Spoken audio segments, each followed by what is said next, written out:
in and they're looking at the neutron making neutrons hit uranium nucleus. And they found, उनको दिखाई दिया कि उनको लगा कि बहुत कुछ उसके जो प्रोडक्ट्स बन रहे हैं रिएक्शन के बाद वो केमिकल्स उनको वो सोच रहे थे यूरेनियम से भी हेवी एलिमेंट बनाने के लिए। आपको मालूम है कि कितने एलिमेंट्स हैं पीरियोडिक टेबल? 92, 112। अच्छा, तो बहुत बहुत जानते हैं, लेकिन 112 में जो है नेचुरली ऑकरिंग जो पृथ्वी पाया जाता है वो कितने हैं? 92 एलिमेंट है, 1 से लेकर 92 जो अवेलेबल है। That is up to uranium. Uranium is the heaviest nucleus which is found naturally occurring. उससे ऊपर के जो है 92 के बाद वो बनाया गया है by human beings in the laboratory।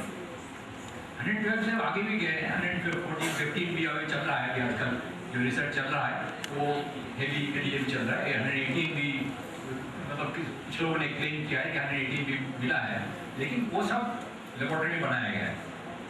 Naturally occurring 92 तक है। तो ये उस समय 1938 में ये हान और माइटनर इन्होंने न्यूट्रॉन को उसको बॉम्बार्ड करके उससे भी हायर हेवियर एलिमेंट बनाने की खोज में थे। तो एक वो डालता उसको मिला भी था, पर ये लोगों को ये यूरेनियम के प्रोटोएक्टिनियम, नेपच्यूनियम ये सब मिलते रहे, एक एक करके उनको आगे वाले ऊपर हेवियर एलिमेंट वो डिस्कवर करते गए। लेकिन एक बार उनको जो यूरेनियम में जो डाला था उसमें सॉल्यूशन में उनको कुछ मिला कि बेरियम जैसा कुछ मिल रहा है। कुछ एलिमेंट को केमिकली उनको देखा कि केमिकली को एनालाइज किया उन्होंने, देखा कि बेरियम मिल रहा है। तो बेरियम तो बहुत कम है, बहुत लाइटर है, मच लाइटर यूरेनियम के कंपेरिजन में। तो ये रूबिडियम, बेरियम, सीजियम इस टाइप की चीज़ें मिलने लगी उनको, तो उनको समझ में नहीं आया। तो ये लीजे माइटनर के एक भतीजे थे ऑटो फ्रिश करके, तो उनको ऑटो फ्रिश को उन्होंने बताया नेफ्यू को कि ये देखो ऐसा ऐसा हो रहा है। वो केमिस्ट थे, तो उन्होंने जाके वो चले गए। इस समय तो it was not a very good time in Germany specially, and Lise Meitner was a Jew, the Jewish person, and for Jews that time in Germany was very bad because Hitler was coming, he had come to power, and so they were always having problems. In fact, she had to leave Germany after. Lise Meitner और her nephew जो auto फ्रिश के भतीजे थे, उनको बताया, उन्होंने जाके Niels Bohr institute में गए, उनसे बात करने लगे। तो उनको इमीडिएटली बताया, उनको फिर दिमाग में आया कि ये कुछ फिशन, ये जो बड़े न्यूक्लियस टूट के छोटे हुए, वो सोच रहे कि न्यूट्रॉन डाल के उसको बड़ा करेंगे। वो करते भी गए थे, कुछ काम आगे मिला उनको, सक्सेस मिला था, लेकिन इसमें जो पता चला कि ये ब्रेक हो रहा है न्यूक्लियस, तो उनका नाम दिया उन्होंने fission. Fission means it is breaking into two parts. तो फिशन जो हुआ, जैसे टिपिकली यूरेनियम के न्यूट्रॉन डाला तो ये सीजियम और रूबिडियम मिल गया, तीन न्यूट्रॉन निकल आए और ये काफ़ी एनर्जी इसमें से निकला है। ये जो एनर्जी आता है ये है आइंस्टाइन जो इक्वेशन है E=mc², वही इस्तेमाल करें, which is the atomic revolution, the discovery of chain reaction, and the first time that Enrico Fermi, of course after Italy also there at that time it was very difficult time, bad time for the fascists had come to power, Mussolini had come to power in Italy, and so Fermi left Italy and went to America, went to US।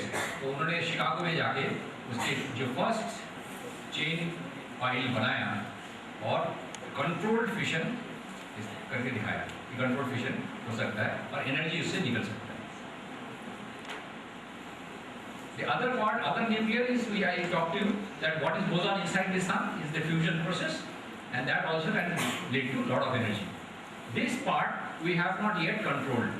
ये अभी तक हमारे ये 40-50 साल हो गए हैं, अभी भी इसके ऊपर रिसर्च शोध कार्य चल रहा है कि ये जो फ्यूजन है इसको हम बम की तरह से तो इस्तेमाल कर सकते हैं। हाइड्रोजन बम डिस्कवरी हो गया है, वो इस्तेमाल भी मतलब टेस्ट भी हो गया है। That means uncontrolled explosion of the hydrogen, that can be done। that is demonstrated and it has been made, how bombs have been made. But in the slow process, we are not able to take that energy out. The reason is for this process, ये जो fission करने के लिए temperature चाहिए बहुत ही ज़्यादा चाहिए. Much higher temperature is required. It is like 20 million degrees I told you. In the sun, this process is going on. Every second, 404 million tons of hydrogen gets burned. But sun is a very big laboratory. It's a huge thing. So because of its gravitation, उसकी जो माध्याकर्षण की शक्ति है, that holds it together, all that hydrogen, and so it can interact. One is in the laboratory हमें अगर करना है तो 20 million degrees को हमें होल्ड करना है. 20 million degrees में कुछ भी कोई भी स्टील हो या कुछ भी हो सब वेपराइज हो जाएगा, कुछ बचेगा ही नहीं. तो रखेंगे कैसे हम? इसीलिए अभी चल रहा है, काम चल रहा है, उसमें बनाते हैं मैग्नेटिक कन्फाइनमेंट करते हैं. एक मैग्नेट के अंदर चार्ज, उसको चार्ज पार्टिकल कर हम रखेंगे. हाइड्रोजन का जो हाइड्रोजन इलेक्ट्रॉन निकाल दे तो जो बचता है वो प्रोटॉन बचता है. न्यूट्रॉन के भी एक निकाल देंगे, इलेक्ट्रॉन निकाल देंगे तो न्यूट्रॉन बचेगा सेंटर में, एक न्यूट्रॉन और प्रोटॉन का. तो न्यूट्रॉन गैस जो है उसका हम पहले आयनाइज कर दिया. अब आयनाइज में चार्ज पार्टिकल हो गए. Charge particles are affected by magnetic field.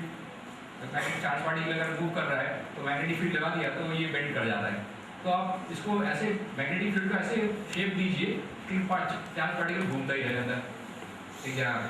तो एक बॉटल बना के उसको बोलते हैं मैग्नेटिक बॉटल, उसमें हम कन्फाइन कर सकते हैं चार्ज पार्टिकल. तो ये कोशिश चल रही है, उसको कहते हैं टोकामैक रिएक्टर. तो उसके बाद हमारे देश में भी इस पे रिसर्च चल रहा है.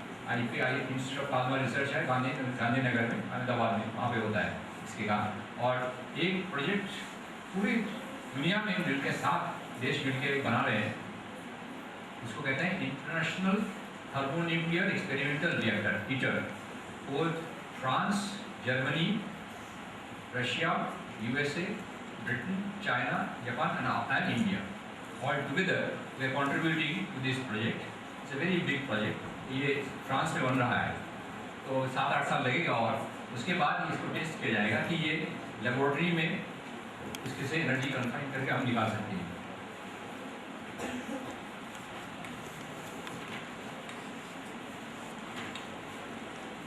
So this is the how the two aspects are there. So the fission and fusion से हम एनर्जी निकाल सकते हैं. Fission is under control. We can produce controlled energy. Fission reactors are there. हमारे देश में right now we have 18 reactors. उसमें से एनर्जी इलेक्ट्रिसिटी निकलता है, ऊर्जा निकलते हैं और वो ग्रिड में we are utilizing that energy. तो रिएक्टर्स जो है उसको वो शुरुआत हुआ था वो भाभा एटॉमिक रिसर्च सेंटर है मुंबई में. तो उनका जो रिएक्टर इस टाइप के रिएक्टर्स होते हैं, आपने इसकी फोटोग्राफ देखे होंगे इस जगह पे. तो you put proper fuels, the uranium-235 or plutonium inside the reactor in a certain geometrical pattern, and you can create the energy, take the energy out by passing. Finally, उसको electricity में convert करते हैं by putting in steam. उसमें water, उसमें पानी उसमें डालिए तो steam हो जाएगा और steam से steam turbine चला के फिर electricity generate होता है. तो instead of having a coal power जो होता है उसको coal पे जलाते हैं. गैस पावर जो NTPC की है वो गैस से उसका पावर आता है, एनर्जी आता है. Finally it is a turbine which turn steam turbine which turn the electricity and then generate power. The other way of produce the nuclear studies, जो फंडामेंटल स्टडीज जो उसके न्यूक्लियस के वो जानकारी के लिए हमें चाहिए एक्सीलरेटर. हाई एनर्जेटिक पार्टिकल्स जो है उसको चार्ज पार्टिकल को हम एक्सीलरेट करके उसकी गति को बढ़ाते हैं, बढ़ा के फिर उसके बॉम्बार्ड करने के बाद उसकी प्रॉपर्टी को जान पाते हैं. अगर हमें लेबोरेटरी में फिशन स्टडी करना होगा तो हम करेंगे कि हमारे यहाँ पे दिल्ली में जो मैं जिस सेंटर में हूँ वहाँ पे एक एक्सीलरेटर है टावर में. तो इसमें पार्टिकल्स को एक्सीलरेट किया जाता है इन high energy particles are produced and then we bombard it on different nuclear to see what products are there. तो ये फिशन फ्यूजन सब हम स्टडी कर सकते हैं लेबोरेटरी स्केल में उसकी जानकारी के लिए, and then that can be applied. So all in this process of the fission or the with the accelerator, we can produce a lot of isotopes. Which isotopes are the Elemental, you understand? You know what isotopes? So it's easier to understand. So you are producing different isotopes. Now isotope में कुछ जो है isotope में वो stable है. They are stable. They exist. Now if you change the neutron proton, suppose isotope means proton number is the same, atomic number is same, but atomic mass is different. So that means neutron number is different. So as you change the neutron number, क्या होता है? They become unstable. Unstable means it doesn't live very long. So once you produce it, it will decay, and it will decay by emitting different types of radiation. Radiation becomes velocities. क्या होता है कि neutron will break into a proton. Neutron will go to proton plus electron plus some other particles. So electron will come out. That is called a beta particle. It could emit an alpha particle, which is a helium nucleus. So that is called alpha decay, and it could produce gamma rays. So alpha, beta, gamma emissions are there. These radiations are the ones which are useful for different applications. So nuclear applications depend on the radiations emitted by the nucleus, by the radioisotopes. So why are nuclear techniques useful? Because this radiation, जो तीन type के radiation होते हैं, alpha, beta और gamma, unstable nucleus जो हम produce करते हैं, either in reactor or through an accelerator, they can give you this thing which has high penetrating power. It goes through objects, cannot stop easily. They have highly ionizing power. It can ionize the material, and it has very sensitive detection. It can detect a very sensitivity. There are detectors which can detect very tiny amount of radiation also, small amounts, and so their usage are for tracing. I will tell you about this and give you examples of that. You will find it is there in many fields. Imaging, taking pictures of things which you cannot see otherwise, and then in therapy, that means in treatment, in medical treatment. So I will give you some examples, not all of them. They do not penetrate that much, little bit. So if alpha particles are there, they can go on the skin. So it will not go inside it will not go further, more than it will be stopped in the skin itself. But the other ones, beta particles, they penetrate more, about an inch or so, and gamma rays needs much more, about an inch of lead thickness will be required, at least. And neutrons, you need 2 thick feet of copper, very thick shields. So that's why reactors are shielded. The reactor produces lots of neutrons, so these nuclear reactors, they require about a meter of concrete at least.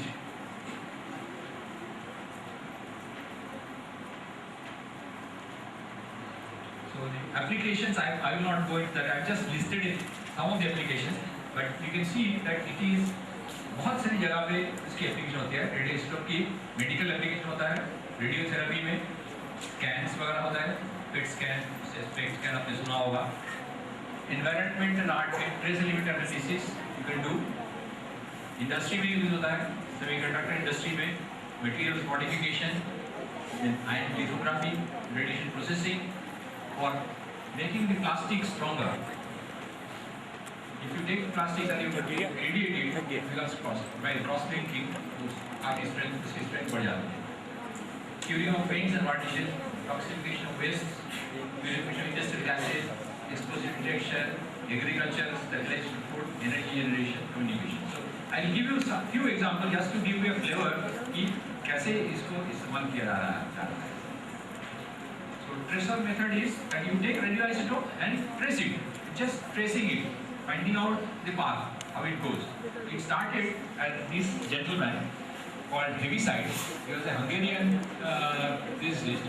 वो 1911 में 1910-11 में Rutherford की lab में आए थे काम करने के लिए हंगेरी से. तो उन्होंने उनके पास ज़्यादा पैसा नहीं था, तो वो पेइंग गेस्ट थे, लेडी के साथ रहते थे घर पे.